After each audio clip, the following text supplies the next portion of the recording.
Actually, that's a great thought. All right. Well, and quiet on the set, as they say. The guy in show business is the one who talks after I say, "All right, nobody talk." Welcome for what we're where no one has gone before, doing a Star Trek Discovery after show at midnight Eastern, 11 Central, 9 p.m. here on the West Coast. And we've got a bit of a rotating panel, but I'll let you know who's here tonight. It's me, Christian Blatt, and Nikki Bailey. Hey! And honored to be joined by someone who apparently gave himself a promotion. It's a little loud, Admiral Kelly. Sorry. That's all right. Tom Kelly, Thomas J. Kelly, Tom Kelly Show himself, and identified as Jay Blizzle, wearing the Black Cast merch, which is always going to get you more screen time. The one and only Jason Blair. And we have somebody in the chat, so I want to get their comment in right away. Amanda says she's a huge fan of Star Trek Discovery. I know their names. I'm watching all the time. I write down on paperwork. Yeah, you got to make the notes, and I tried to do that. So I think the place to start is we just have everybody kind of give an overall summary of how they've felt about Discovery prior to this season 3 premiere. I have and many times during the first 2 seasons, but specifically in the second season when we were in the thick of having Anson Mount as Pike and having Spock on the show, I often had the line that I would say that Star Trek Discovery was the best show on television, except of course it's not on television. You're able to watch it on your Apple Watch, and yes, you can watch it on TV, but most people probably don't. Here in the United States, we're watching it on CBS All Access, but almost the rest of the world watches it on Netflix. Either way, it's I have really enjoyed the show. I think that it found its footing in the second season, and even the episodes and the characters that annoyed me, I always was just in awe of the amount of money they spent on the show. The budget of this show has been crazy from the pilot, because usually you have a really expensive pilot, Lost, and then you hit episode 3 and it's like, wait, where's all the stuff? Nikki Bailey, overall thoughts on Discovery prior to season 3. Now, obviously we covered season 2 for AfterBuzz TV, but just give people a quick, the bullet points on your thoughts on the series. I am not going to lie to you right now. All I can remember is Picard. I'm going to have to think about it for a second. I'm still so upset from my Picard experience. You know what? That is so JL of you that I can understand that it would be difficult to manage. Okay, let me see. We had Mr. Spock in the last season of Discovery, and I know it's a long time ago. Spock, right? It feels like forever. It ended more than a year and a half ago, season 2. Wow. Okay, yeah. I do remember that I loved it enough to nag you to do this show. So there's that. It's true. That I did put the pressure on everybody. Like, what are we gonna do? We have to talk about it. I must have loved it, obviously. As a Black woman, I love seeing a Black woman as the star of a Star Trek show, and they wrapped it up so nice and neat at the end. It was kind of like, what's gonna happen? Where are they gonna go? What's gonna happen? Our friend Frank Moran, who may or may not join us on occasion on this show, when season 2 ended, he was like, "Yeah, I'm good. I don't care what happens next."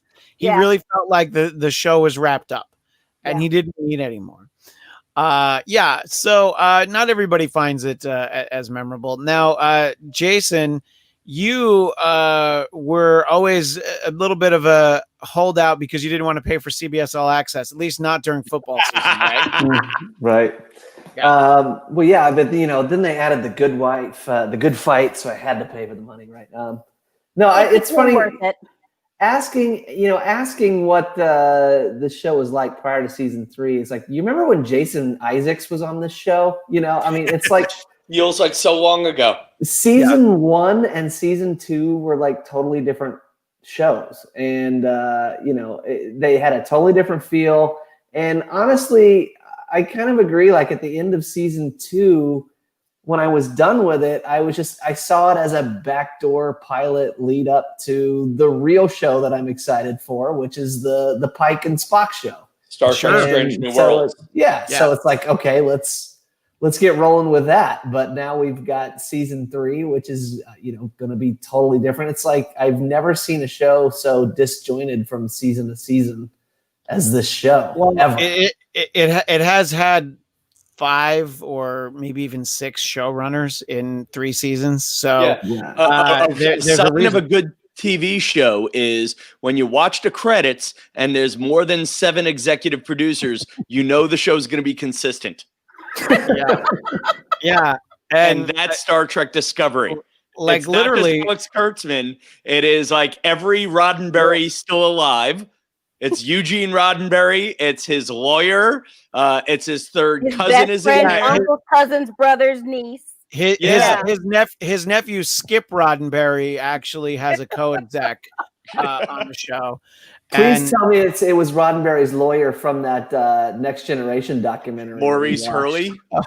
Oh, that was. I'm mad that you remember his name. That's because that's when Star Trek was good. You actually followed it. And say what you want about that guy. That guy invented the Borg.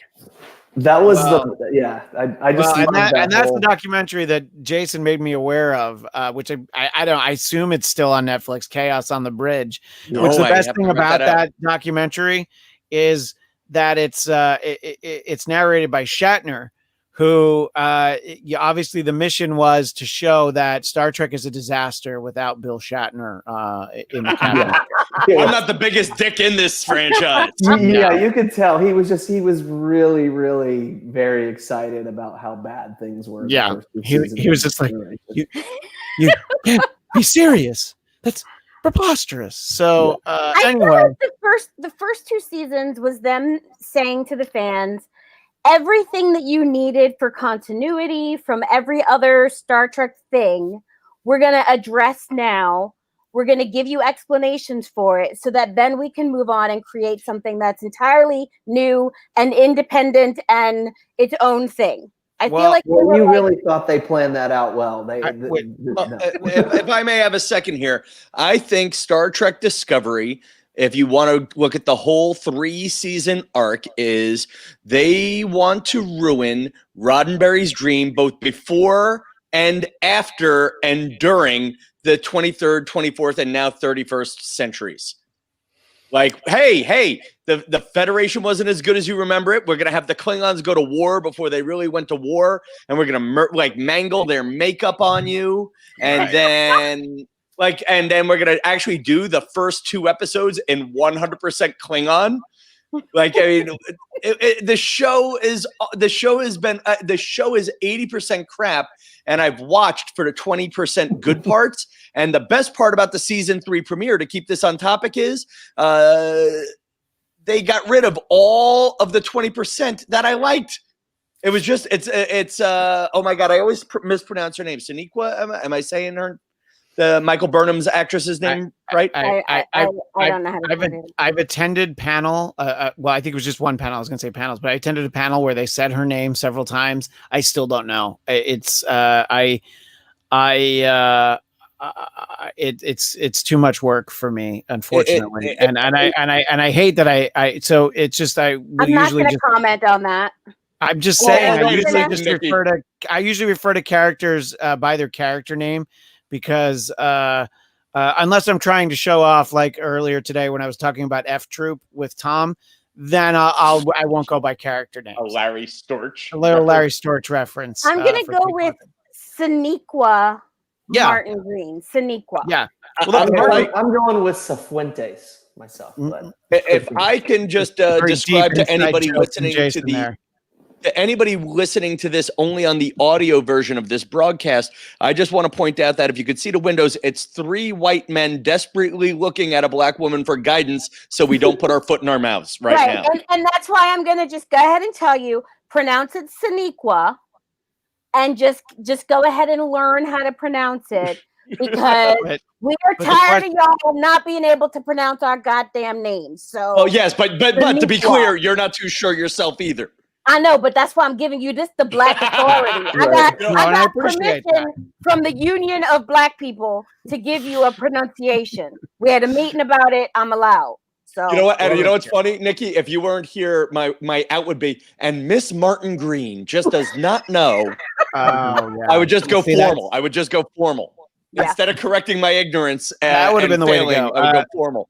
No, she's a Right. great actress. But and no, let's slow down on the great actress. I mean, she's kind of Yeah. I mean, I don't want to Really? no shade because I do love, like I said, having a black female lead of a Star Trek show. But she's so extra. Like she's studied with Shatner or something because she like takes these pauses that you're like, my girlfriend and I were just watching it together, and she's like, why is she so melodramatic? She's just like, and especially against Book David Ajala, like he had such a grounded performance, such a grounded, believable person, and she was so melodramatic, and it was like, can we just? I mean, she's not a bad actress, but she's not. Not Yeah, always. look, She's no, not no, always no. wonderful. I think you captured the word. She's melodramatic, and that's Star Trek, though. I think that works for Star Trek. I mean, if you think of some of the performances that we have, the entire cast of Voyager comes to mind. But anyway, that's just my own personal. But Do not yeah, look- start on Voyager, okay? look, we've been you- we're more than 10 minutes in, and I hadn't mentioned that I didn't It's like true. Voyager. I'm proud of so you. I'm it's a proud of you long for that. time. I went a very long time, but Listen, anybody who thinks this is bad, I've since talking to Christian, I've watched 2 episodes of Star Trek Lower Decks. And I'm just saying, Nikki, if you're excited to have a black woman starring in Star Trek Discovery, 2 of the biggest characters in Lower Decks are black women. Okay, but and- I've been afraid to watch it because I don't want to hate it, and I Well, don't. here's I the- can't. I It's the can't. same I thing don't here, by want the to way. hate. I don't want to It's hate it fine. in another Star Trek thing. Yeah. Fine. No, and here's the thing. Nichelle Nichols, Lieutenant Uhura's dream of seeing black women in power has been achieved, but all the shows suck. So is it really a dream come true? Yeah. Well, The like way how- the way I sum up Lower Decks for Christian is you can tell it's like a bunch of the most bland corporate suits thinking they're being edgy is what it Yeah. comes to. Yeah, it's like, oh, look how edgy we are. And it's like, no, you're really not that edgy. That's Mm. And the worst part is it's not as family friendly as Teen Titans. I thought it would be a show where I could watch with my nephews and at least have my nephews enjoy my childhood being mangled. And no, it's just like Star Trek Discovery, but the curse words are bleeped. You know, Yeah. it's silly. Okay, You know, see the cuss words again. I mean, we talked about this during the season during Picard and Discovery. Like, how are you just casually dropping all these cuss words in Star Trek world? Like, that's not how we roll. We are not. Yeah. I mean, like, we might cuss in life or like when my cosplay doesn't work, but you don't cuss in the show. That's right. Like, that's like not what we do. yeah, See, I mean, because otherwise, how do you explain double dumbass on you? Because obviously they didn't know how to curse. yeah. I forget what podcast said this, but I love that they one of the lines was, and then Admiral Picard goes to Starfleet Command to talk to Admiral Potty Mouth, and then they just yeah. Dad, how did Voyager get 7 seasons but Enterprise only get 4? Enterprise was trash. Because Enterprise is also It was not very trash. good. And no. I've you talked know a what? lot about Enterprise that I wanted to love that show because of how much I liked Quantum Leap, because I was just like, oh my God, Scott Bakula's back on my TV. And I think that I think it could have found its way if it had had a little bit more time. But I think, look, when you're the Star Trek show on UPN, odds are pretty good that it's not going to be a real Star Trek show. And I mean, I know that Voyager was also on. They missed the mark on Enterprise because his tricorder was not that Ziggy thing from Quantum Leap. They should have just made it that where he had to hit it. It made all the beeps. You mean Ziggy, which is basically an iPhone? Yes, I remember. Yeah, well, it was like an orange block of things. Ziggy. But hang tight here. Where you guys are all knocking Star Trek Enterprise. Star Trek Enterprise is the grandfather to all of the bearable episodes of Star Trek Discovery. The whole concept of the expanded mirror universe is all stuff stolen from season 4, I believe it was, of Enterprise. Like, look at this. We can go back and forth between the universes conveniently. The idea of the Defiant. I don't know. I mean, for me, to me, the mirror universe, they really spent time mining it on Deep Space Nine, because every season they would go to the mirror universe, and then they had so many seasons. There's like 6 mirror universe episodes in DS9, and there had been one too many. Definitely too many. There had been one in the original series, so I think that they basically wrote the mirror universe on Deep Space Nine. But I don't know. I mean, I think we're getting a little in the weeds here, talking about Star Trek shows that aren't our favorite. I never had a problem with the sexy seductress Kira when they would go to the mirror universe, though. That was always that character didn't work so well, and they definitely shouldn't have killed Mirror Odo in the first mirror universe, because then he was dead in all of them. If I can take a leap here and maybe bring you back to where you want to be on topic, maybe this is why we don't finish any thoughts. Is there's too many quips with the people you book on this show, myself included.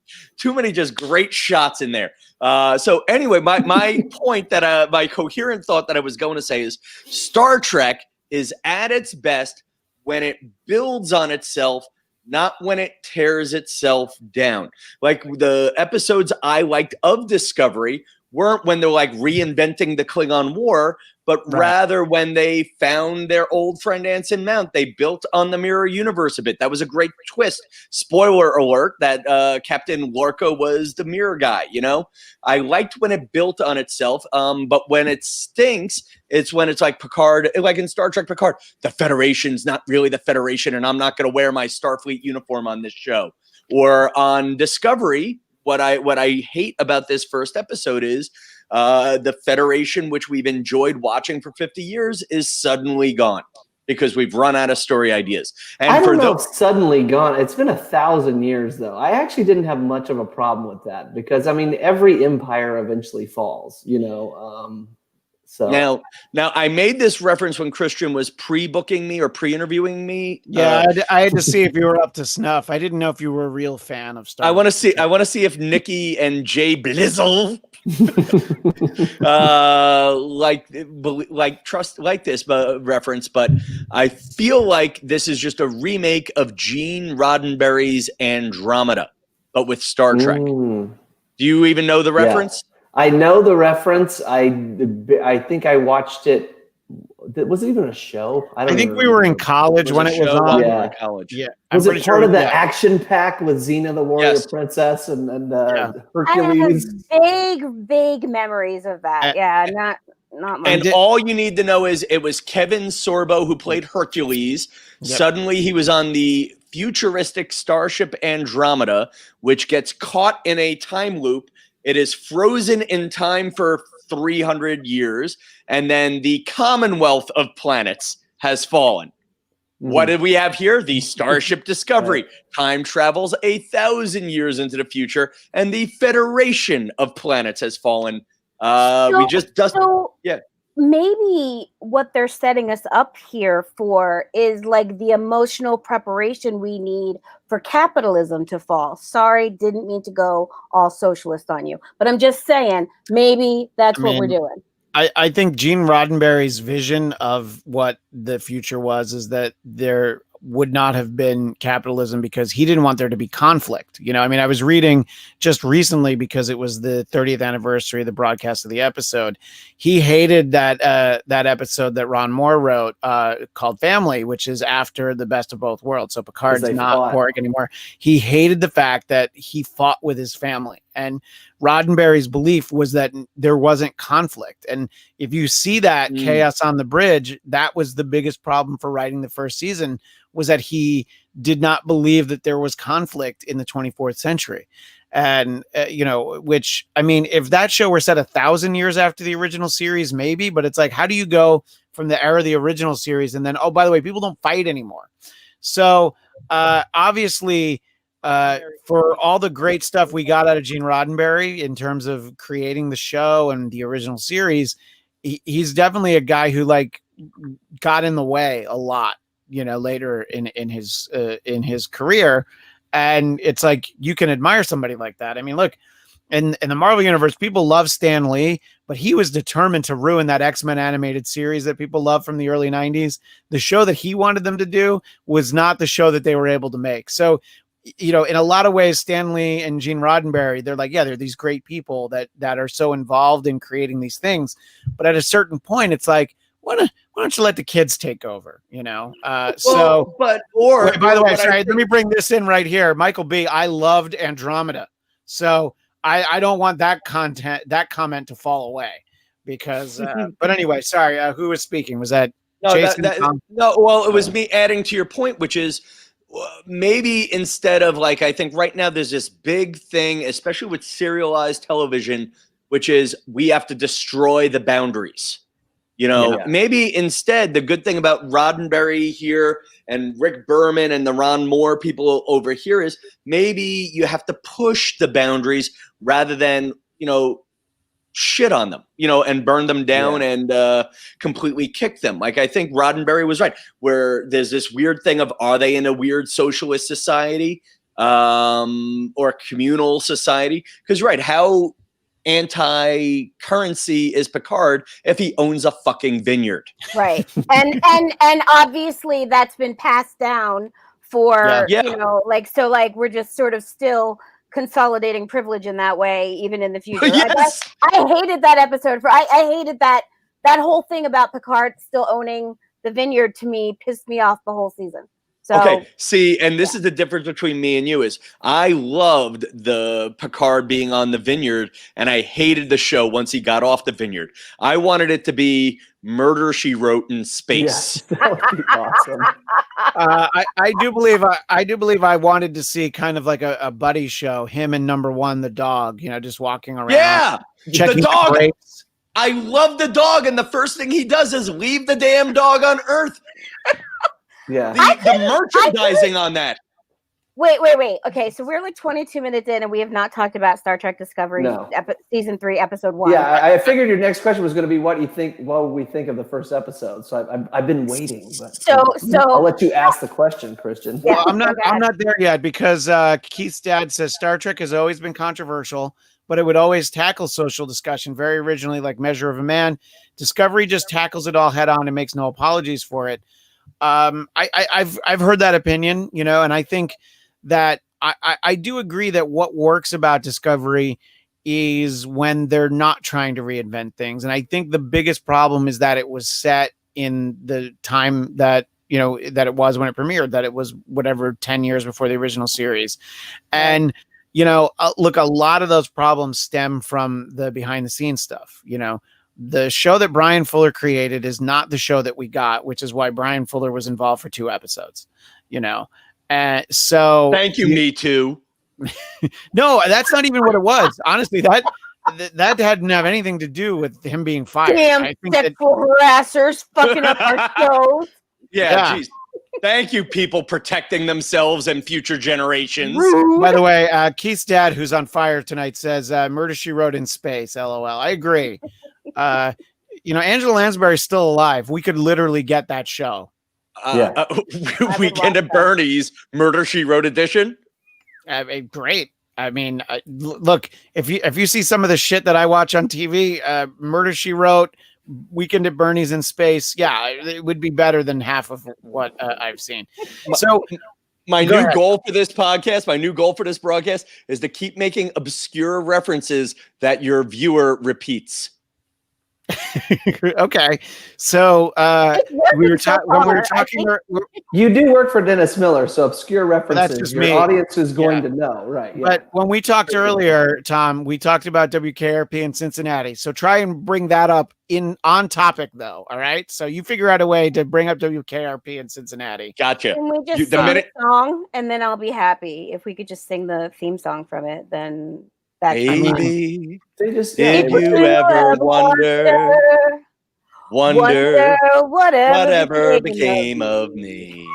I've been I'm living living on the air in Cincinnati. Cincinnati, no, Since- Cincinnati, Cincinnati, air in WKRP. subspace. Yeah. That's true. That's where the show goes. It's Open about hailing. All right, we're going to substance, open right? hailing frequencies and try and actually talk about this show. So, Yeah. but the You know reason what I why think I would make Star Trek Discovery better? If the theme song had words. We've got faith of Yeah. the heart. no, because No. that brings me back to Star Trek Enterprise, the only Which Star is Trek why theme I that did couldn't have watch They words. actually made a joke about that in Lower Decks. Because the Uh, song sounded like every Christian pop song I'd ever heard. And every Yeah. time I watched it, I got triggered. I was like, oh my God, No, there's it- going to be like no, And then it- a yeah, pastor it was- in jeans is going to come out. up-tempo, and it just made it worse. Somehow. Yeah, it was definitely the bonus track on a Creed CD, that song, for sure. I agree. By the way, So- did the song make you feel like you were watching Jesus in space? It did not. That's another show I would watch, by the way. That sounds Dude, great. I would so totally watch Jesus. You Jesus kidding? I mean, just think about how great it is. Yeah. Like he is basically every week he goes to a new planet. I mean, come on. I don't know. Look, I actually have people whose numbers I have, like, could probably get to finance a pitch for it. But anyway, I wish I was wrong. Okay. So you can hail, comms are down apparently. So sorry, Keith's dead. But all right. So What does here's Keith's mom think about that? Keith's mom.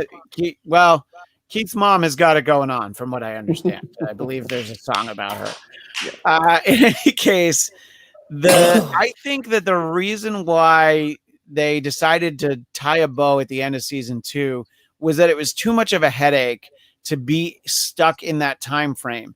And they did go out of their way on that series in both the first 2 seasons to, like, oh, let's explain this away. Like, oh, why do they have all this high tech stuff that doesn't make any sense? Well, he preferred it.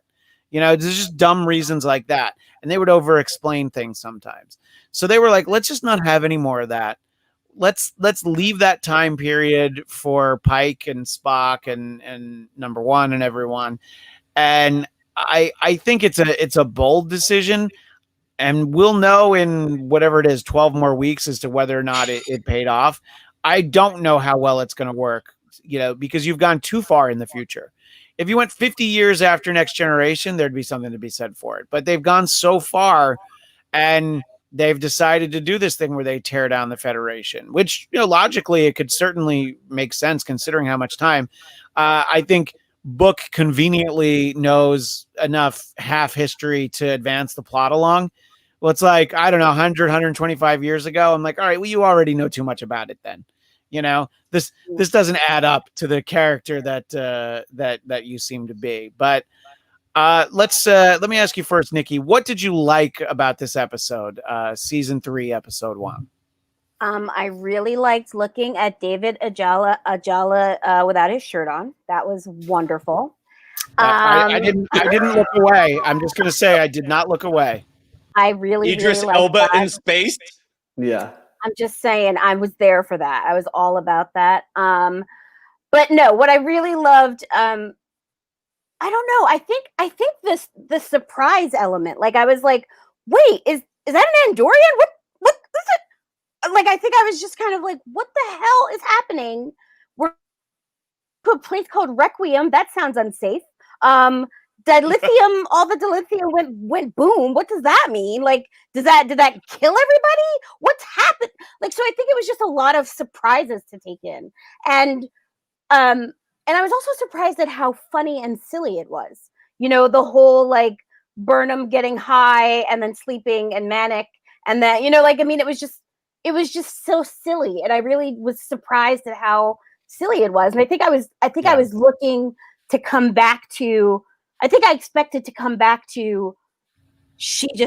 She left on this dramatic thing, and I expected to come back to the drama that we left it on, the saying goodbye to her brother and the going out, and like I just expected to be really serious and grounded in whatever's happening next. And the fact that I laughed so much was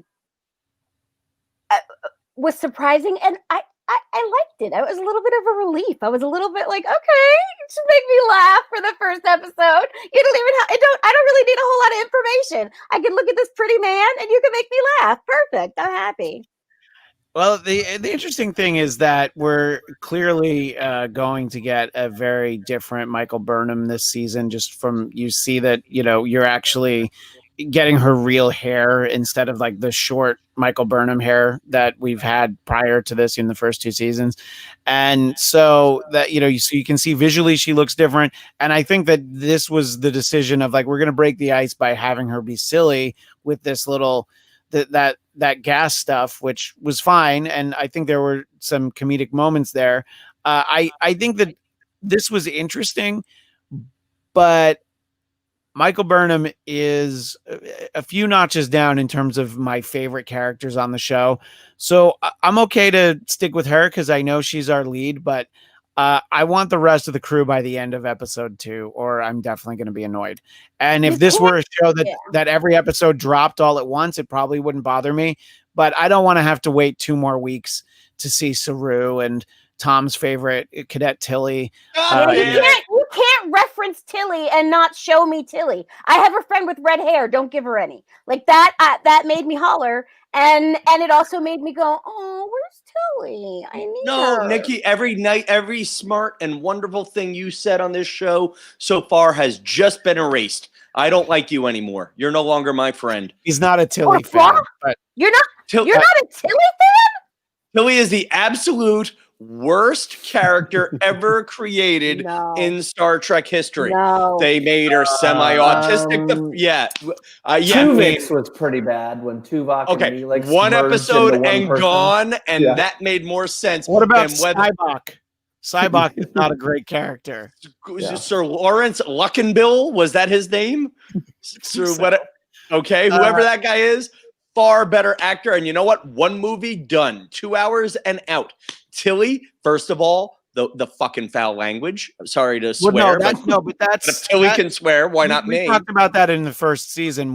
She was the one that swore first, so that's not even so much on her. It just happened that way, and that was where I'm like, oh wait, why is there this level of swearing in Star Trek? And that definitely bothered me. But they clearly feel like that's important. I think. I don't. Were there a couple of shits in this episode? I can't even remember. Right? There was some light swearing. And my thing, just summing up my thoughts on Tilly for Nikki and Keith's dad. Keith's dad and Michael B. Also, she's a sweetie. Tilly is the heart of Discovery, according to Keith's dad. Dude, she's a sweetie. Yeah, I did come around on her. Yeah. My rebuttal is at the beginning of this, they sort of painted her like she was sort of autistic, which I actually had no problem with. No, I don't mean that in a I have allergies. I can't sleep in a bed. I need this. I need my own room. I thought they were painting her like she had some form of a spectrum. She was on the spectrum. I thought she was an interstellar Felix Unger. That's what I thought they were going for. Fine. I thought they were going from great character on the spectrum to interstellar Felix Unger. Still not WKRP. Oh my God, I have Ally McBeal in space. I'm gonna put the brakes on the whole thing because I realize now that the reference I should have made was that she's an interstellar Les Nessman, and then I would have made the WKRP in Cincinnati reference that I wanted to make, and that would have tied it all up. That would have tied it all up in a bow. But now I only get part. It's done. Forget it. It's over. Let's see. Rules. Sorry. Good. We'll move on now. Wow. I did come around on the character. I found her to be interesting. I liked her friendship with Burnham. I thought that the mirror universe, like her pretending to be the mirror universe version of herself, was kind of a fun thing for her. I was kind of hot. Yeah. It was, So right? he hates. She was Tilly, like, but he loves Captain I Tilly. think that you didn't like that she like. I think in the beginning, I'm not going to tell you what you felt, but I think in the beginning, please do. yeah, men do it to us all the time. Here's what you really thought. Please. I'm just so sick of being girl-splained. Yeah. Okay. Let me woman-splain this to you. Let me woman-splain that. I think in the beginning they sort of had her as this sort of like airhead, who was like a little OCD about breaking the rules, and she just felt like a rookie to me. She felt like a newbie straight out of Starfleet, right? Straight out of the academy. And so I think what we got to see with Tilly, though, is that her character developed this beautiful confidence, developed the ability to handle situations that previously she would have been afraid to go near. So I think she had a really beautiful arc from this sort of awkward, weird girl to this woman who could walk into a room and pretend to be like, a badass captain from an alternate universe. So What? Incorrect. Yeah. Incorrect. Did he have sound effects? Incorrect. Yes. Oh, no, is that how we doing stuff now, Tom? Okay. I got you. I see you now. I see you now. No, the fact that I just assumed that there was a fire in Tom's building because you're in Manhattan. I'd honestly Yes, that was the fire alarm. please don't go get the wacky horn. I feel like we can't handle a show at home. I have an app for noises too, man. I can dish it out. All right. Don't start. All right. Well, staying with the broad theme. Oh, well, I have a bell. My bell's upstairs. Yeah. Jason, what did you like about this episode? I thought it was one of the best Star Wars episodes that has not been The Mandalorian. It was great when she met Black Cassian Andor, and then they went to the lost. It's good to see the lost city of Jeddah again, so that they can find the Kyber crystals that they need to get to the place they need to go. And kind of seeing the nice cantina people there. The Orion guy looked like Rob Riggle to me, didn't he? Yes, the green guy. I thought it was him Orion Rob Riggle. So I thought it was him for a second. By the way, cool to see him. Here's another thing that Me Too has ruined. Why are all the Orions wearing clothes? Can we have one thing? I want to see a new green Rob Riggle on my TV. That on Me Too. Me Too. Yeah. Star Trek does get itself into those corners sometimes because they basically set us up to the fact that we could never see a female Ferengi because they established that they don't wear clothes. Right. And so the only time they've ever been able to do it, they're like dressed up as a man or whatever. So, sometimes you get stuck with these things. And look, I think it goes back to, I think for the most part, the characters on the show have been somewhat consistent or at least evolved. I think that the original approach for Tilly was something completely different, and different showrunners took her in a different direction. And I think the actress does a great job with just kind of rolling with it. And I do know that she is a bit of a fan favorite. And I think that the scenes that Michael's in with her are probably some of the more fun Michael scenes that we get. She's the Fonzie of Discovery, really. Well, she's a Steve Urkel, let's be real, let's get our two characters in there. But honestly, but instead of saying "hey," she says "fuck." Yeah, it's true. She's got a bit of a potty mouth. What were you? What finished your thought, Jason? I was just saying, to me, it did not feel like Star Trek. But then again, Picard didn't feel like Star Trek. That's what I was going to say. Is especially the awful Picard in disguise episode. It felt like bad Star Wars. Yes, and that's what this episode to me felt like when they went to the mercantile. I mean, it just it might as well have said, "You'll never find a more wretched hive of scum and villainy," and it kind of had that whole vibe, which. To me, it's funny that it's supposed to be sort of lawless and stuff, and then they're like, "Oh yeah, we outlawed time travel." I'm like, "Well, who's obeying rules here? This obviously there's no government in place. It just seems sort of like this crazy, society where there's, everybody's fending for themselves. So to explain that, everybody's just doing what they want to do, but at the same time, they're all going to obey this no time travel law. It made no sense to me. Well, he said that it was outlawed and that all of that equipment had been confiscated. So maybe it wasn't so much that it was outlawed, and maybe he was commenting more on the fact that she just had the tech. Yeah, and look, here's the thing. You can destroy all the time travel technology that you want, but they still had it, in the past. Right. So it should show up, you can use that Klingon bird of prey and slingshot around the sun again. And then the next thing you know, you're also 930 years in the future. So we've all seen Bill and Ted. We know how it works. You just leave it there so that after it gets destroyed, the next one falls out of the sky and you're ready to use it again. So, it's right. That didn't make a lot of sense to me. The logic works. I guess they feel it does. I think that we got some good character building from Book. He is definitely, to keep it in Star Wars, he's the Han Solo type. Like, oh, I don't think we like this guy, and like, oh wait, we're supposed to like him. But I definitely could have used at least 2 less punches to his face. The fact that she kept punching him, I'm like, well, why didn't he let that thing eat her at the end? All she's done is punch him, Like, hey, spit out those antiques she's carrying, and you can eat her. What you guys don't know is that, that is thousands of years of shit between black men and black women that we have not worked out yet. That's all that was. She was just... And the nice thing is you can find peace in the 31st century is when you'll find peace. In the 31st century is when we'll finally get to the bottom of it. We'll finally, we'll fix it all with those punches. That would do it, yeah. Tom, if I may chime in here, again, this is a point I've repeated on many of your broadcasts, on many of your forums, is since the 2008 remake of Star Trek, and 2009. Alex Kurtzman was 2009. Alex Kurtzman has been a problem with this. It's lazy writing. Whether the rules apply when it suits the scene, and the rules don't exist when they want to do something else. Right now, all the dilithium magically blew up. Okay, now we're here, now we're there. Anyway, but even the name of the character, we finally have a strong black male not wearing Klingon ribs on his forehead, and we name him Book. Lazy writing.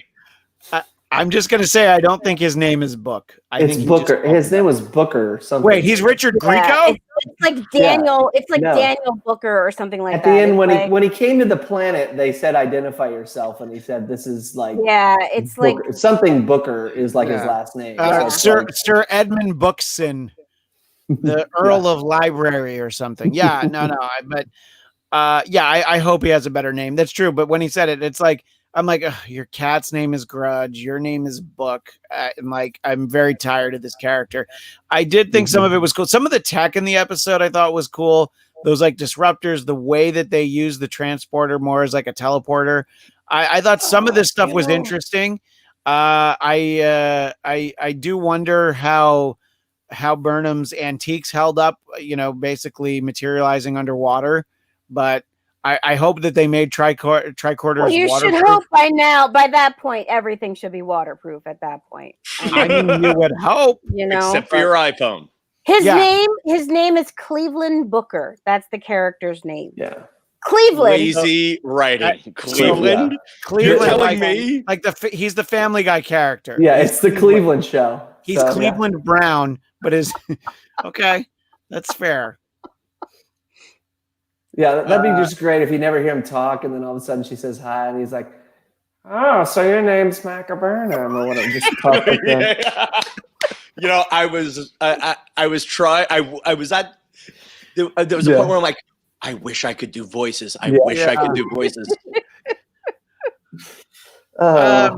So look, I think that sort of dealing with the Federation, I think that's the part that I was at least excited for when, the guy that we meet at the beginning, who's like, he gets up with that kind of cool bird alarm clock, by the way. I would like to get one of those bird alarm clocks. And it didn't make any noise though. So how did it wake him up? it like chirped at him. Oh, okay. Yeah. Okay. And again, going back to the lazy writing, you could just sort of see like whoever's writing the different incarnations of Trek right now is very imaginative about technology they want to exist in the future. They just can't pick what timeline they want to put it in. Like the desk that magically appears and that turns into a bed that would work well in a tiny house. Do you remember that from the opening scene or the second scene? Yeah. They pretty much created that in Picard when he goes to the quantum library. It's like, all right, yay. Mm-hmm. So they still got the stuff they had in the 25th century. Yay. Like, oh, look, you have a high-tech mirror. She kind of, and I forgot about this, but there was a mirror there was a digital computerized mirror in the 23rd century on the Discovery. So but this guy's been there, and we have one now you can work out with. They have those mirrors now. This guy's been at the station for generations, waiting for someone to come. So he wouldn't have. So he would have some older tech. I thought that was kind of stupid too. Like, how long is he sitting there? Is he that knight from the Last Crusade who's just basically? Well, and there you go. I knew Jason's right. No, but Jason, it's the point you made before. Is you have a lot of Star Wars fans writing Star Trek. Mm-hmm. Yeah, it had a very Star Wars feel to it. Mm-hmm. And the pain of Star Trek is it trips over its own legacies. It trips over its own past. Like, oh my God, like they have to come up with BS lines for why the Borg were able to go to Enterprise. Even it was a bad explanation, but there was an explanation why there were Borg in the 22nd century, but nobody knew till the 24th. Like, even with the Ferengi, there were little BS lines for how, but we won't see them again for 200 years. With the new generation of Star Trek writers, they're like, fuck it. Whatever you want. If what just popped into my mind? This is totally off track, but was that one guy shooting at him? Wasn't that Morn from Deep Space Nine? There was a Morn. I got excited about that. That was good. So maybe they'll have Dabo tables and all that stuff they can bring. And that's the one thing I like about Star Trek Lower Decks is the show is completely awful, but then you'll see, there's a tribble. That's a tricorder. You're like, that's a Type 2 phaser. They really at least have seen this stuff before. Mm-hmm. Yeah, they have a lot of inside references on Lower Decks, which is pretty good. But as far as this show, I don't get a feel that they've ever really watched. Like, you're right, they don't really know Star Trek. I feel like there's a bunch of people that are like, hey, you can use the word Star Trek, and we're going to give you all the money you want. Make something happen. And people will pay $7.99 a month. You know what my favorite part of this week's Discovery is? I'm not paying for it. Oh, okay. I found it pirated on the web. So so that's $9.99 in my pocket. At least I don't feel like I'm getting used. And also another thought that's just been in my head that I've wanted to say for a while. Did I tell you theory on COVID-19? Well, I'll tell you now, Christian. Thank you for setting me up for my punchline. It is a Chinese conspiracy to keep Alex Kurtzman from making a season 2 of Star Trek Picard. It was a long way to go. I thought all you need to do, honestly, if we could shut down Hollywood for another year, Patrick Stewart won't be around. That's what they're thinking. I want to lay hands on you and pray for your soul right now. Thank you. I thought you were going to do something straight to hell. I thought you were going to do something more destructive with those hands, but you have a better soul than I do. But don't blame me. You blame the China virus. He's eating so well with that Uber Eats, playing with Mark Hamill. So, I mean, yeah. Like, seriously, when you watch that Mark Hamill, Patrick Stewart commercial, you got to think, how much longer does this man really have? Yeah. He's fine. He's fine. He's been put in a cloned body of himself, so he's fine. He's fine. He's got at least another 30 years. So you hush your mouth, Tom Kelly. Yeah, all that I really catch from those ads is what the hell is Mark Hamill ordering to eat? If you listen to what he's actually ordered, it's like, who eats that stuff? I have no idea. Mark Hamill is kind of everywhere. Did you see him? He was on Where We Are in What We Do in the Shadows. He's been kind of like getting out there now. He's like Star Wars let me back in, so now I can work. I'm just waiting. How long until Mark Hamill is on an episode of CBS All Access Star Trek? You know, they're gonna like probably shoehorn him in here now just to make it more Star Warsy. So I wouldn't be surprised. That would outrage so many people. There would be a civil war between Star Trek and Star Wars fans. It would get ugly. I don't think there's been a Cold War we're ready for that. Yeah, it's Wait, here's a real question, because I think you just mentioned something that never occurred to me. Is Hamill's been very available? It's not like he would have said no. Yeah, Honestly, for all we know, that was Mark Hamill in the Morn suit on Deep Space Nine. yeah, could have been. He was pretty hungry for a few years in between.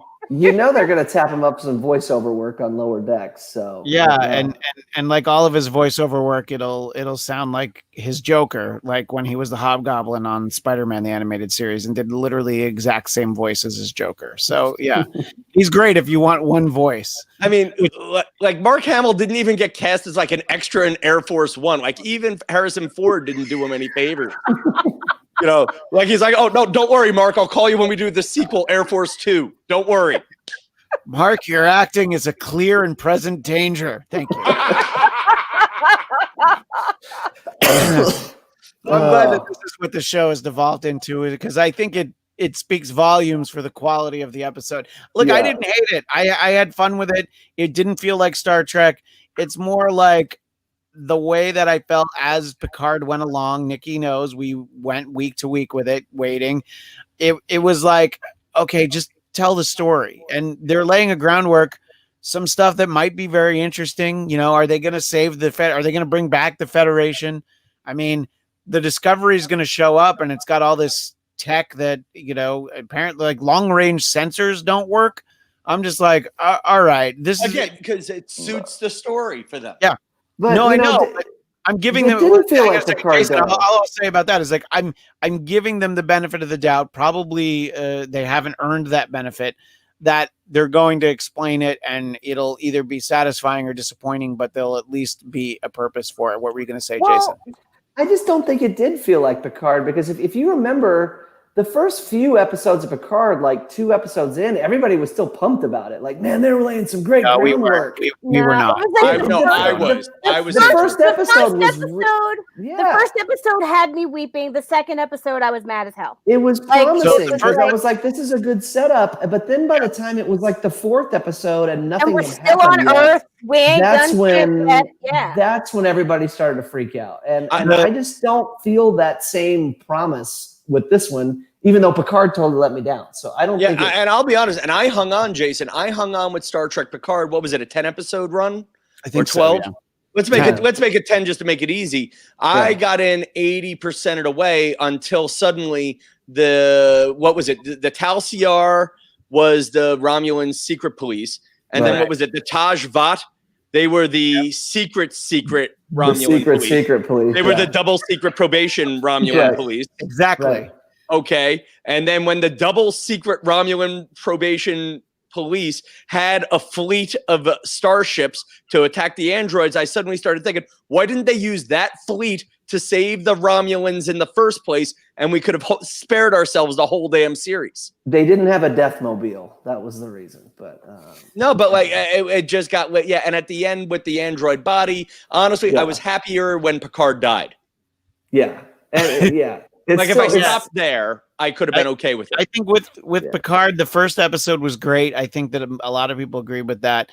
And then episodes 2 through 5, you were like, that should have been 90 minutes of story that they really stretched out. And it killed the pacing. And so then when it picked up again with like goofy costumes where you're like, you know, literally the most famous human in the galaxy, you slapped on and an you eye put on a beret. He did. Yeah. But that was just because he was a Che Guevara fan, really. That was really the only reason he had that on. What accent was he using again? Because I feel like somebody should have been offended. Somebody should have shouted, appropriation! Yeah, like I feel like somebody should have been screaming cancel. Somebody definitely should have canceled JL for that. So stop calling him that. That's his name. That's what the greatest character in Star Trek referred to him as. We will not discuss that any further. You know how I feel about I JL. am trying to figure out when we're eventually going to get a Jonathan Frakes, Marina Sirtis, cameo in Discovery, because they are in everything. They're in Lower Decks. So you make the They're in joke. Lower Decks too, really? Oh wow. Yeah, they're in Lower Decks. Wait, they're in Lower Decks? Yeah, the final episode. And yet And now he I makes- want to watch it.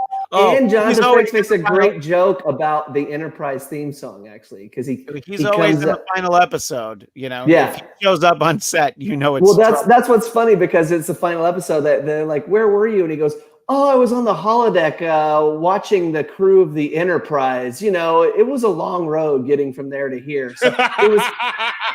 That's what he says. It's a good joke, but Okay, it's just funny because it's referencing obviously the final episode of Enterprise, where it's like he just spends all of his spare time like cooking meals on the holodeck for Paul. holographic characters. Yeah. While they're trapped in an asteroid, if you really Right. want to get into it. Right. Christian, are you the YouTube administrator in the chat? No, I know who that is actually, but no. Because- so yes, Because, yeah. you want this joke to come up here. I needed that to be seen. I think that people should see that. So I'm pretty sure this is our friend Jacob A. Downey who says, hard. "I heard Patrick Stewart wanted to be a guitarist, but he couldn't pick hard." Oh, wait. There's a. That was good. I loved it. By the way, Keith's dad, again, Picard was 10 hours of old school nostalgia. No, honestly, it was not. No, but there's a lot of element to that. I mean, what was that? What was that most recent Star Wars trilogy other than 80% garbage? It was also mostly nostalgia. It was. I've always said it's like the Dane Cook of Star Trek. Hey, remember this? You remember this ship? You remember these guys? Oh my God, look at that. Hey, what's happening here? I don't know, but man, wasn't it cool? All right, we'll see you. We'll see you in 3 years. Thanks. You know, I watch these shows because it feels like Star Trek. And a great line that I'm repeating just for Jason and for Nikki and for Keith's dad and Michael B is, if I pretend this stuff is fan fiction, I can enjoy it a lot more. And there is on YouTube.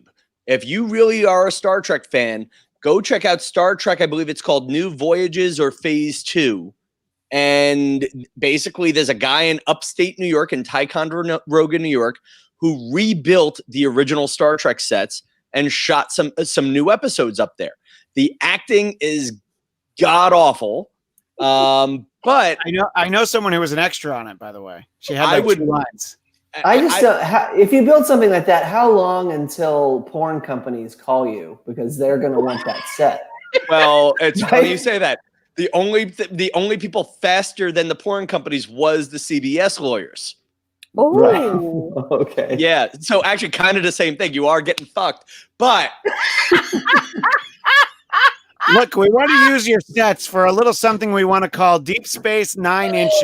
What do you think? oh, okay. So this is a joke Jonathan Frakes had at a convention that he wanted to be in Star Trek Deep Throat 6. And another Jonathan Frakes joke was he was mad that he was not on Deep Space Nine. He wanted to be on it, and he was willing to have the Rikers in space. And this was way before they got married in Insurrection. Or in, No, it was they Nemesis. didn't get married until Nemesis. Yeah. Yeah. So anyway, though, but that he wanted to do a show with Marina Sirtis where they were married and starting a family somewhere in Starfleet. Honestly, I thought the Rikers were the best part of Picard the whole season. I agree. I thought they were so wonderful. Yeah. Yeah, I just want them. I don't want them commandeering their a daughter. I love ship. that whole. Yeah. I I just just wanted want some them of the. making pizza. Yeah, I was just gonna say I just wanted some of that pizza. How great with that? You know what? With the way Kurtzman is going, it's only a matter of time till there's a Riker cooking show on CBS All Access. Great.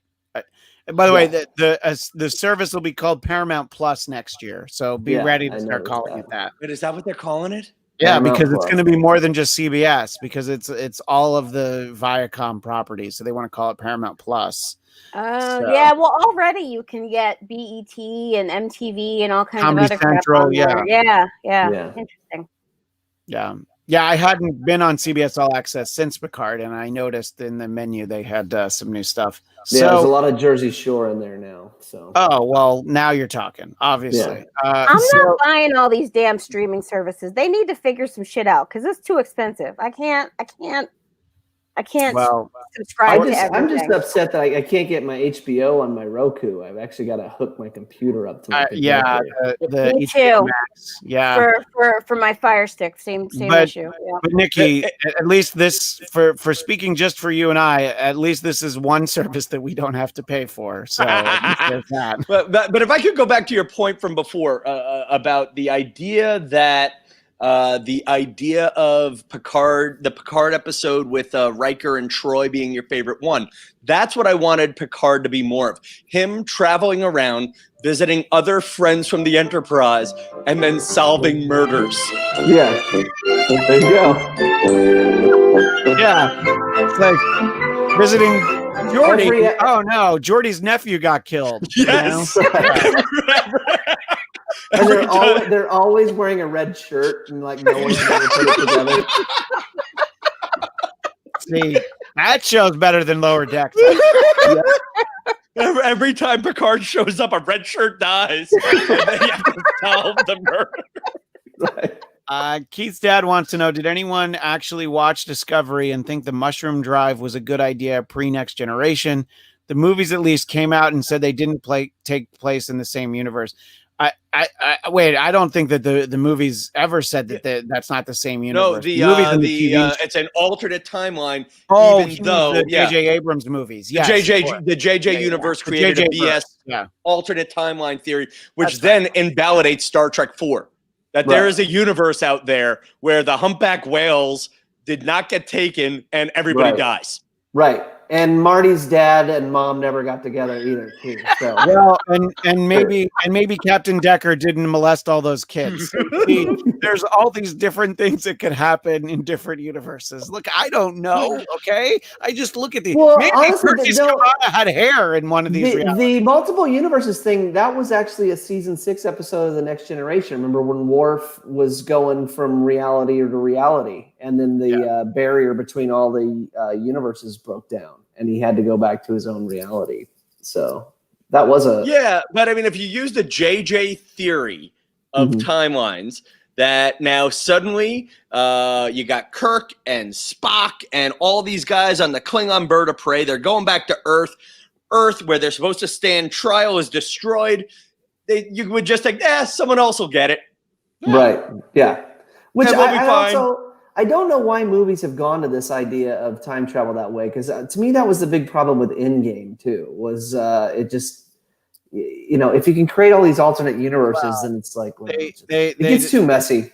I mean, I think the problem is like it's hard to get too upset when somebody else decides that the fake science they want to use for their fake scientific technique, i.e., time travel, is different. It's just like, all right, because I mean, I think everything that had been time travel before Avengers Endgame, there was some logic to it. But when it's like you can shoot a younger version of yourself and not die, I'm like, well, I don't think I like that, I mean, they did kind of poke fun of it, like, because I think Ant-Man was saying, about kind of the Back to the Future type thing. That's not how it works. Back to the Future was bullshit. Which is a good line, but at the same time, your version of time travel removes all stakes. So whether it's scientifically correct or not, don't set up the science so that there are no stakes. Right. And I think that's the big problem. And since you were talking Avengers Endgame and not Star Trek Voyager Endgame, and I'm now back in the conversation. You completely switched franchises for a second. It did take me a minute too, but then I got to it. Yeah. Thank God you're here, Nikki, because I would have quit an hour ago. Anyway, I was about to say I didn't like at the end of Endgame if they were going to keep the Marvel franchise going, which obviously it's the only thing in Disney still profitable during COVID. That would be I didn't like how when they went to the next Spider-Man movie, there were some kids that were alive for 5 years and some kids that never aged, and that's going to be confusing. It was That's so just gonna confusing. And then why would you even be associating with them now if there's this age difference between? Yeah. They also made that funny because the dorky little kid was in like the really hot guy or whatever. Really tall. It's hilarious, except for the fact that it's confusing 3 movies from now. Yeah. You're right. It's hilarious. They just ignore it. If this is just an epilogue, Yeah. But I'm sorry, I didn't mean to switch franchises. I only hope that our 2 viewers are still hanging on, because I feel it would be more appropriate if we turned off our cameras and just let the 3 people commenting have their own podcast that we watch for an hour. I've done that. I've let co-hosts leave and then I just talk to the chat for like half an hour. I did that. They'd probably talk about Discovery more than we are. Yeah. Yeah. Is there anything, folks in the chat, do you guys want to talk about Discovery at all? Yeah, like what did you guys like about watch? They're all going to be like, oh yeah, we didn't watch the premiere. You know what I like about Discovery is I saw that the guy that plays Ned in Spider-Man lost like 100 pounds, so he's going to look totally different in the next movie. So. Well, thanks to COVID-19, maybe he'll gain it back. Yeah. Don't even know. It's a Chinese conspiracy to get him to gain it back so he can fit the role again. You're confusing it with the long delayed Guns N' Roses album Chinese Democracy, so that you're actually not thinking of the same thing. Yeah. Which, if you listen to, gonna be sorry. China finna own everything and everybody, and y'all making jokes about them. Hey, China. By the way, China's fine. They've got movie theaters open. They've got first-run movies. We've got restaurants.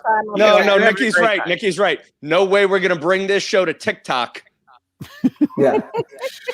This is not a joke, but this is in my field. Last month, for the first time ever, Chinese applicants filed more patents, trademarks, and copyrights in the United States than United States applicants did. So, which is good. That way they could just steal the ideas from themselves in 5 years. Yeah, they'll steal their own IP. So that's perfect. Yes. What happened to the timeline? Oh, it was this is a great question. Somebody asked this earlier. Yeah, Michael B. brings up, what happened to the timeline department of the Federation?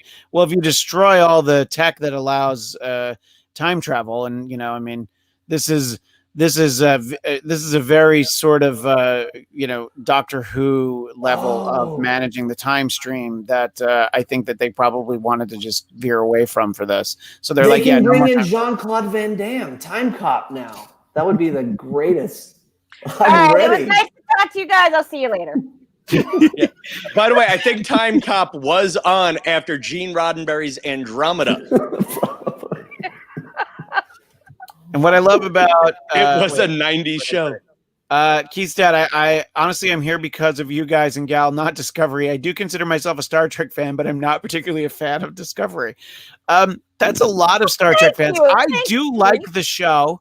I'm going to reserve judgment on this season until I've seen more of it. I do want the cast. I want the crew back. I want to see everything. I want to see people interacting. But the Burnham book show is going to get old if they do it for too long. He's great, but I want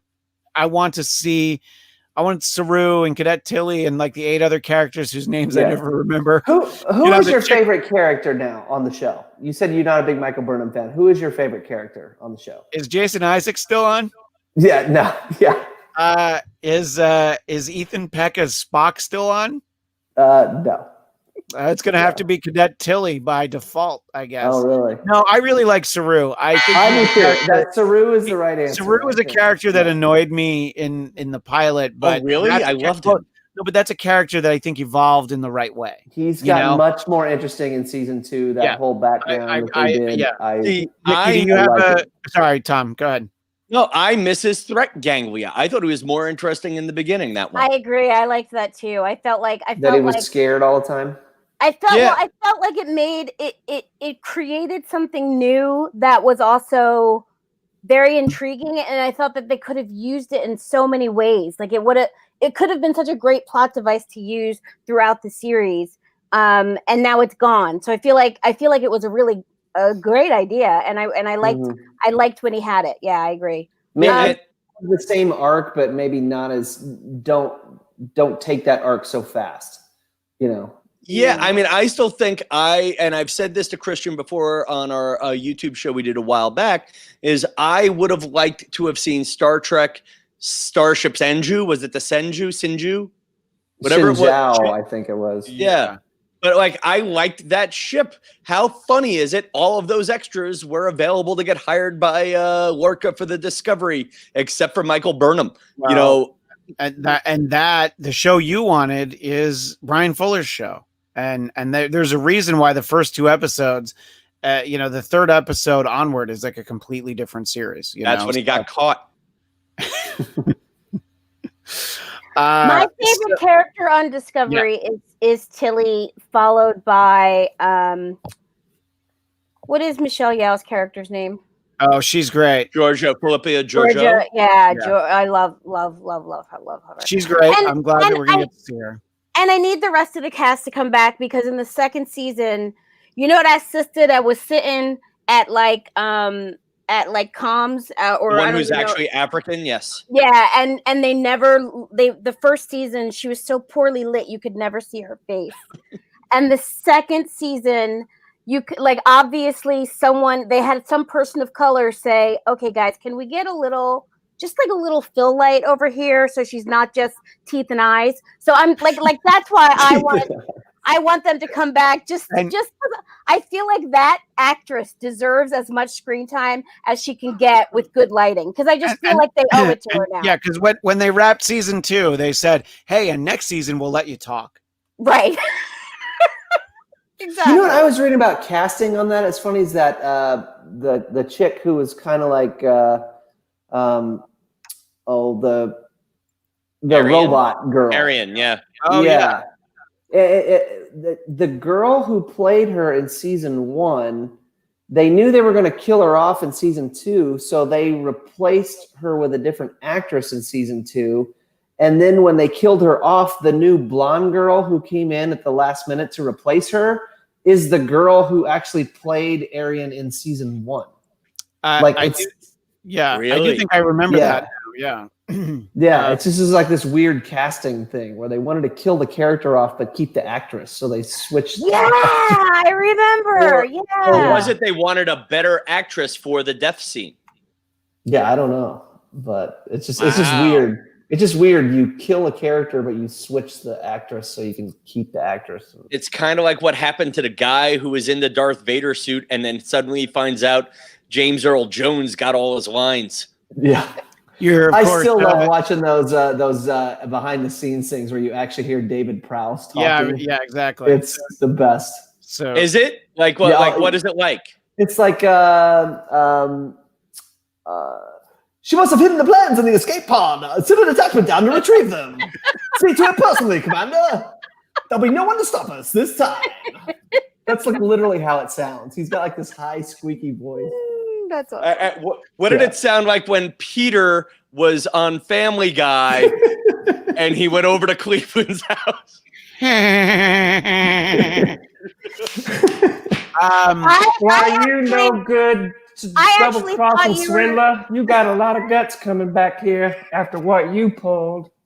What were you gonna say, Nikki? I thought you were gonna go with Peter from the Brady Bunch when his voice changed, and I thought you were gonna No, let's go for that too. Jason, what did it sound like on the Brady Bunch when the Brady Six were about to perform and Peter's voice was changing and he had to do the song, "It's a Time for Change"?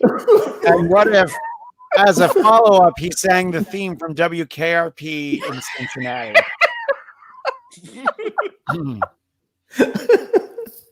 Which we're talking about. They could do all this stuff because obviously he's a huge Star Trek, Star Wars nut, so he could do all this stuff. So what do we hope to see next week and the rest of the season of Discovery? I mean, we've sort of talked about what we're hoping that we see. If you watch the preview for the season, you get a little glimpse of what we're going to see. And Tom knows I'm very worried about this character, the short woman with short black hair who seems like she's just going to be another Tilly. I'm very worried about the other Tilly. There you go. I'm sorry. I've become such a hack. I've become such a hack since I've been able to plug my soundboard in. You know who I don't see in any of the is the that engineer that they picked up in season 2. The woman Tig with the short Notaro. hair. Tig Notaro, I thought. Yeah. Well, no, we saw her in the recap at the beginning of the episode. You And did? she's in the preview for the next thing, Yeah. I think. Oh, yeah, she is. I Yeah, didn't yeah. notice her, so I was like, she's kind of the new one on the I think spectrum. she's when in they the took picture Tilly- on the. She's in the ad picture too. I think. No, Yeah. no, that's a different lady. Well, she's That's not the one definitely- I'm talking about. No, but Tig Notaro definitely. I've seen something in one of these commercials or something. I feel like she is in this season, but she's not somebody who's in every episode. So, Okay. whatever her deal is. Yeah. I know don't they're know. planning a version of Star Trek cast with a cast of entirely full of comedians who have been harassed by Louis C.K. And also I don't know why Tig Notaro doesn't have time to be in the show. She doesn't even run her own Twitter. I ran her Twitter one day, and What? she Wait, doesn't run- really? No, she gives Twitter days to comedians, and she lets comics run her Twitter for a day. So Oh God! Now I yeah. feel like an a-hole, but I mean that for real though. Like, I kind of love and hate that. I kind of love her again. Well, Does I she- like the idea of that, sure. But Tom's just mad because he doesn't have anybody to run his Twitter for him. No, I was gonna say, Nikki, would you like to borrow my 1,000 Yeah. followers? just put Tom will put his login up on the screen. Here's a hint, by the way. The password has 1701 in it. Oh, don't be Yeah. a dick. Don't be a dick. That was your AIM name. That was your Don't be a AIM dick. Absolutely. name. Don't We be a discussed dick. You guys have The known last each other time we for a were long on, time. If I've you known have, I've you known know Tom his more than AIM 20 name. years. The Yeah. last time we were on, we discussed this. Mark, Christian, Tom, we all have the same ATM code. So, Oh, And I've changed it since our last conversation. All right. No, but that was I your want to instant meet you messenger all name. in person and borrow your wallets because if that's Yeah. all I need to know. But as far as what I'm looking for this season, since they are making it Star Wars, I'm looking forward to the episode where Bill Burr is a guest star. So that'll be That would be fun. great. Yeah. Yeah, we could see him again. We could see Brian Posehn. Who else was on Mandalorian? I don't know. I'm looking You know what forward you know- to just seeing the cast come back, the crew. Yeah, I'm looking I forward want to the crew of the Discovery to come back for Yeah. sure. Bring back Yeah, Rainn for sure. Wilson as Harry Mudd. Yes, that would be good. Wait, Yeah, can I that'll just be- tell you guys this really cool thing that happened over the weekend? Please. My friend had her birthday party, and her partner somehow went through Cameo and got Wilson Cruz to send her a what's the word, specialized message just for her. And he did like research on her and found out about the kind of work that she does and like talked about how important her work is. And it was so awesome. And all I kept thinking was, Wilson Cruz is on my computer. Wilson Cruz is on my computer. Wilson Cruz is on my computer. So I thought you were going to say, and all I could think was, will Wilson Cruz let me run his Twitter for a day? oh my gosh, I would do that. I would do anything Wilson Cruz asked me to do for a day. And Michael B is trying to be a downer, reminding us that he's dead, except he's not dead He's anymore. not dead. He was He's- dead. Wait, Yeah. who's dead? Wilson Cruz's character was dead, and then he came And back, and he's not dead yeah. anymore. Wilson Because- Cruz was the because- husband. He's the doctor. Yeah. Yeah. Yeah. Stephen because Rapp. because dude from Rent went in. What's his name? Yeah. Stephen Rapp. I actually forget his character name. Anthony Rapp. Anthony Anthony Rapp. Rapp. Rapp. Oh yeah, yeah. went into the alternate reality thing and got him. Yeah, Mm. people hated that on the after show for the entirety of the first season. I called him Lieutenant Commander Guy from Rent, and they did not appreciate that I didn't take the time to learn his name. And I'm going to assume we're not going to have Kevin Spacey guest starring on this show at any time. So I mean, anything's He might need to possible. work right now though, so he might say yes. yeah, but he might Anthony do Rapp it. would be a very nice little reunion there. Basically. Oh my Yeah, gosh. I don't think it's gonna happen. Yeah. You know, true story. This is Anthony Rapp, the guy from Rent. This is what I expected when he was going to play the engineer on the Starship Discovery. How long till the warp engines are back online?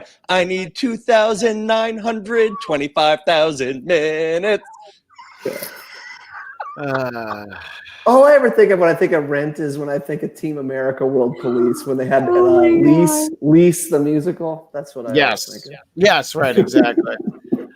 All right. Well, I don't know what we're gonna get from this season, but we'll Jason and Tom, we'll have you guys pop in throughout the season. Yeah. I know Nikki and I will be around most every week. Our friend Rachel Goodman will be with us, and Flobo, who we always did Star Trek with, went and started his own show. So we'll see if we can get him in the dust. Just didn't even say, "Hey guys, do you want to come do a new show with me?" He just was like, "You know what? I'm just gonna go find some other people to talk about Star Trek with." Yeah. And I don't not have feelings about that at I don't have any feelings about that. I would love to be a weekly contributor when your Strange New Worlds recap show starts.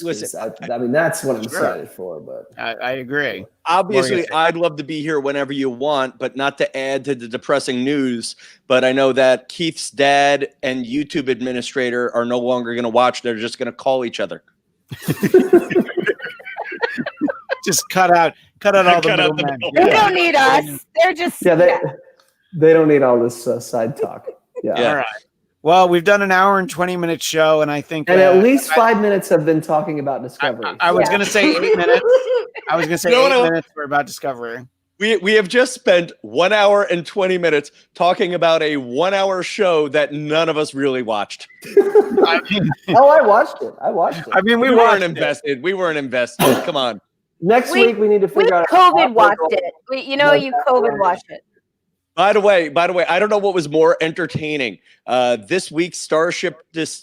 Let's try this again. I don't know what was more entertaining.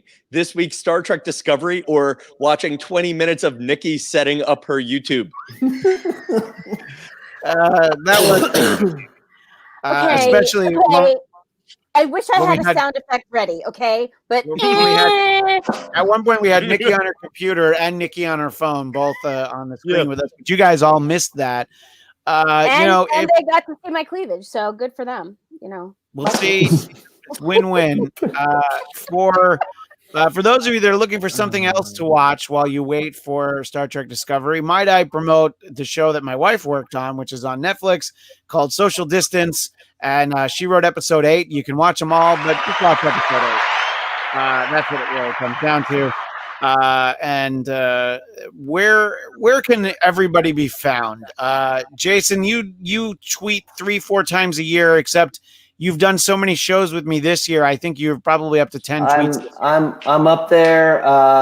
Best place to find me is my website, fleckman.com/Jason Blair. That's my if you need any intellectual property needs, hit me up there. So, do they have to be based in Texas, or are you? No, they don't. It's all federal. I'm worldwide, baby. So, you guys need anything covered? Copyrights, trademarks, patents. Yes, Tom has long wanted to. Could you put up Keith's dad was second to last comment, please, and I'll tell you where you can find me. You can find me on the Bladcast post show with Keith's dad. Yeah, I think that's. I'm going to be doing the Star Trek Discovery post show with Keith's dad and YouTube administrator. Look, I think that would be a great show. Obviously. Yeah, we need to talk about it. Yeah, is AfterBuzz up and running again? But whenever they are, we're gonna have a Bladcast post show. So I'm ready for that as soon as soon as they get up and running. And Tom, I know that you have some intellectual property that you would like to get. Why not? In case anybody listen, if anybody watches this repeat and gets this far into it, you're obviously a fan of all four of us. I am Tom Kelly Show on Twitter, Instagram, Snapchat, TikTok, Venmo, Match.com, Bumble, and Farmers Only. Damn. You don't have to be lonely. Yeah, get it over. You don't have to be lonely to be on Farmers Only. And Nikki, where can people find you? You can find me on Tig Notaro's feed. On Tig Notaro's Twitter feed, or at Nikki Bailey _ on everything except like the dumb ones like Tumblr and Pinterest. I don't do those. But MySpace, Friendster, you're on all those. I'm not gonna lie to you. I still do have a MySpace page. Shut up, okay? And so, I do too. I just don't know the login anymore. I do. I still whatever. Anyway, yes, you can find me on, I guess, Instagram, Facebook, TikTok, Twitter, all that stuff. Right. I still have an AOL email account if that counts for anything. I think you have to pay for it. No, it's all. Yes, free. he actually logged in with it and did better with sound today than you did. I did. Next time I see you on this show, Tom, I'm gonna have sound effects. I'm gonna have music. Watch. Yeah. I don't know. I don't technically know how to do any of that, but I'm gonna make it happen. It's just going to be a battle of sound effects. They'll break up just horn versus horn. By the way, this is Nikki, what a bad booking I am for this show, that I have a sound effects board and none of them are Star Trek sound effects. Yeah, at least once you could have had the Like, I sound should of have the a door red- opening. Alexa, red alert. Good job, Alexa. Siri would have been right on top of that.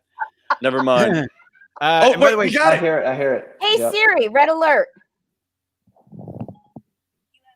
You know what I love? There's probably a I neighbor. just said I have no notification. That's all she said. That's all right.